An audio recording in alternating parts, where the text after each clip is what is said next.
වගේමලු මං වගේම කෝල් හාමිගේ ගයනවලු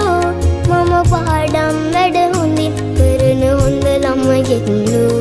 මම පාඩම් වැඩ හොඳින් කරන හොඳ ළමයෙක්ලු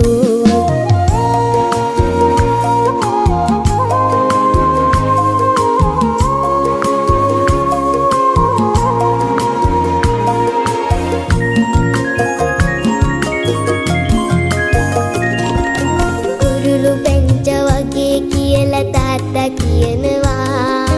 තංග මල්ලක් තමයි කියලා අම්මා කියනවා